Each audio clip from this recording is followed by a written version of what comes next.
कबीर एक मध्यम वर्गीय परिवार से है। नौकरी छूटने के बाद अब उसके पास पैसे कमाने का कोई भी अच्छा साधन नहीं बचा है। हाथ में पैसे न होने के कारण कबीर आजकल बहुत परेशान रहने लगा है। सुनिए ना, नौकरी छूट गई तो क्या हुआ? आप इतना परेशान क्यों होते हैं? आपको तो होटल वाली बिरयानी बनाने का हुनर मालूम ही है, तो फिर आप खुद का ही एक छोटा सा बिरयानी का ठेला क्यों नहीं लगा लेते? अरे, ये तो मैंने सोचा ही नहीं था। ये तो वाकई बहुत अच्छी बात है। और जब बात इतनी अच्छी है, तो फिर शुभ काम में देरी क्यों? चलो, आज से ही अपना काम शुरू करते हैं। अब कबीर के पास बैठने का वक्त नहीं था। कबीर और उसकी पत्नी अनीता दोनों बाजार पहुंचे और दुकान के लिए जरूरी ताजा मटन, मसाले और सारा सामान खरीद कर ले आए। कबीर और अनीता ने एक पेड़ के नीचे अपना ठेला लगाया और दोनों मिलकर वहीं बिरयानी पकाने लगे। देखते ही देखते ताजा मटन बिरयानी बनकर तैयार हो गई। अनीता, बिरयानी तो हमने बना ली, लेकिन ग्राहक कहाँ से आएंगे? क्या कहूँ आपको, आपके हाथों की बिरयानी से ऐसी लाजवाब खुशबू आ रही है ना कि ग्राहकों को हमें ढूंढना नहीं पड़ेगा। कबीर और अनीता अभी आपस में बात कर ही रहे थे कि तभी एक ग्राहक उनके ठेले के पास आया और रुक गया। बहन जी, क्या कहूँ आपको, आपके यहाँ से ऐसी लाजवाब खुशबू आ रही है कि मुझे 1 किलोमीटर दूर से यहाँ खींच लाई। आखिर क्या बनाया है आपने जो इतना खुशबूदार है? जी भाई साहब, हमने मटन बिरयानी बनाई है। मेरे पति के हाथों का हुनर है ये। एक बार चखेंगे तो स्वाद भूल नहीं पाएंगे। अरे वाह, मेरी तो सबसे पसंद की चीज बनाई है आप लोगों ने। खुशबू तो लाजवाब है। जरा जल्दी से एक प्लेट लगा दीजिए बहन जी। ग्राहक ने बड़े मजे से पूरी प्लेट खत्म की। भाई साहब, आप लोग जो भी कहें, बिरयानी का स्वाद बहुत ही बढ़िया है। इसे खाकर ऐसा लग रहा है जैसे आप पहले किसी बहुत बड़े होटल में काम कर चुके हैं। हाँ भाई साहब, आपने बिल्कुल सही पहचाना। पहले मैं एक बड़े होटल में ही काम करता था, पर कुछ वजहों से वो काम हाथ से छूट गया। चिंता न करें भाई साहब, अगर आपकी बिरयानी का यही स्वाद रहा ना, तो यकीन मानिए एक दिन आप खुद का इससे भी बड़ा होटल खोल लेंगे। आपके हाथों में वाकई वो जादू है। आप चिंता ना करें, हमारी दुकान में स्वाद हमेशा ऐसा ही रहेगा। भाई साहब, मैंने अक्सर देखा है कि जब दुकान अच्छी चलने लगती है तो लोग ग्राहकों के बारे में सोचना बंद कर देते हैं। ग्राहक ये बोलते ही वहां से चली जाती है और एक प्लेट बिरयानी अपने घर के लिए लेकर जाने लगती है। देखते ही देखते कबीर के हाथों का जादू लोगों के सिर चढ़कर बोलने लगा। कुछ ही समय बाद वहां ग्राहकों की भारी भीड़ जुटने लगी और देखते ही देखते बिरयानी का पतीला खाली हो गया। यही सिलसिला अगले दिन भी जारी रहा और अब कबीर और अनीता के पास अच्छी खासी रकम जमा हो चुकी थी।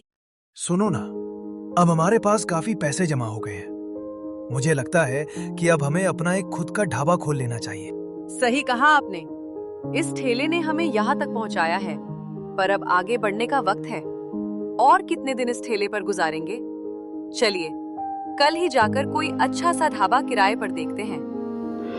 अनीता की बात कबीर को जच गई और अगले ही दिन से उन्होंने एक ढाबा किराए पर ले लिया।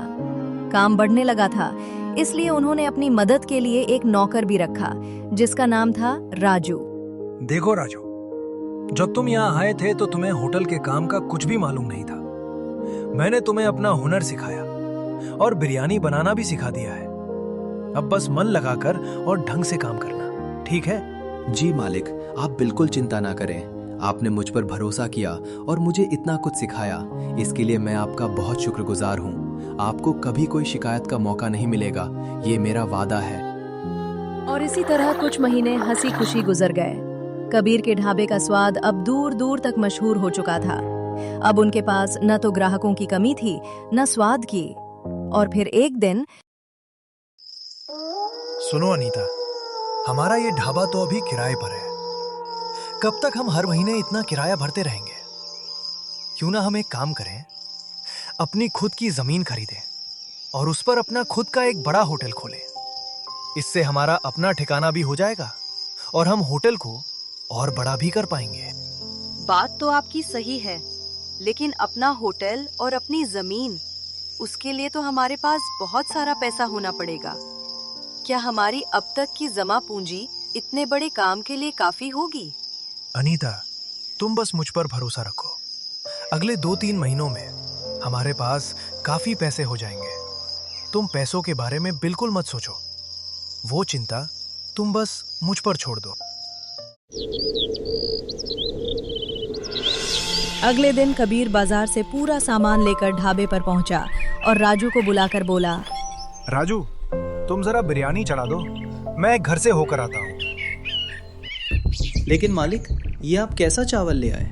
ये वो बासमती तो नहीं है जो हम रोज इस्तेमाल करते हैं। देखो राजू, आज के बाद इसी चावल से बिरयानी बनानी पड़ेगी। ये चावल मुझे कम दाम में मिला है, इसलिए मैं इसे ले आया हूँ। अब से रोजाना इसी चावल से बिरयानी बनाओ, समझ गए? लेकिन मालिक, अगर इस घटिया चावल से बिरयानी बनाई गई तो कस्टमर पक्का शिकायत करेंगे। हमारी बिरयानी तो अपने लंबे चावल और लाजवाब स्वाद के लिए मशहूर है। अरे राजू, आज के बाद इसी चावल से बिरयानी बनेगी। कोई कस्टमर शिकायत नहीं करेगा, और करेगा भी तो कहा जाएगा। सबको हमारी बिरयानी की लत लग चुकी है। अब ये नाटक बंद करो और चुपचाप बिरयानी चढ़ा दो। कबीर की जिद का बुरा नतीजा सामने आने लगा। हर ग्राहक बिरयानी खाकर शिकायत कर रहा था।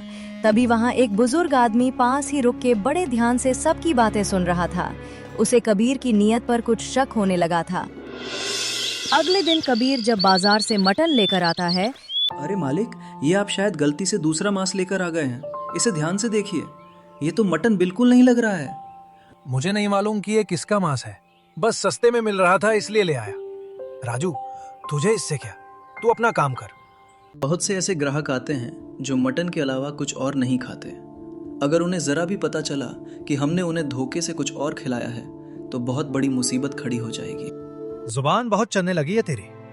भूल गया कि जिस हाथ ने तुझे रोटी दी है वही हाथ तुझे सड़क पर भी फेंक सकता है। बहुत बड़ा ईमानदार बनता है ना तू। तो जा, बाहर जाकर अपनी ईमानदारी बेच। कल से काम पर आने की जरूरत नहीं है राजू। मेरा और तेरा रिश्ता आज यहीं खत्म। निकल जा अभी मेरी नजरों के सामने से। राजू की आंखों में आंसू थे और दिल में गहरा दुख। जिस मालिक को उसने अपना सब कुछ माना था, आज उसी ने उसे अपमानित करके बाहर निकाल दिया। अगले दिन कबीर बेखौफ होकर बाजार में वही गलत मांस खरीदने पहुंच गया। उसे लगा कि अब उसे रोकने वाला कोई नहीं है, पर वो इस बात से अनजान था कि उसके ढाबे का एक रोज आने वाला ग्राहक दूर खड़ा उसे देख रहा था।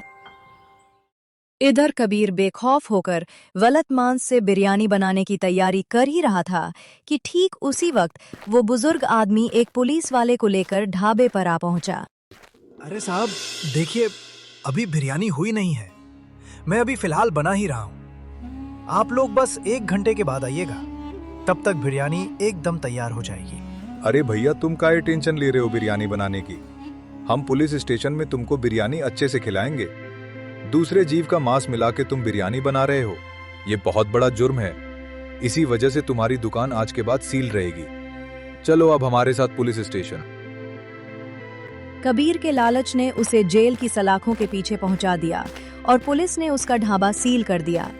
ईमानदारी के लिए मशहूर वो दुकान आज धोखे की वजह से बंद पड़ी थी। तो दोस्तों, आज की कहानी आप लोगों को कैसी लगी? कबीर, अनीता और राजू की ये पूरी कहानी अगर आपको पसंद आई हो तो वीडियो को लाइक और सब्सक्राइब जरूर करना। कमेंट करके हमें अपनी राय जरूर देना और हमारे चैनल देसी स्टोरी वर्ल्ड टीवी को सब्सक्राइब जरूर करके जाना। मिलते हैं अगली एक और मजेदार और सीख भरी कहानी में। तब तक के लिए धन्यवाद।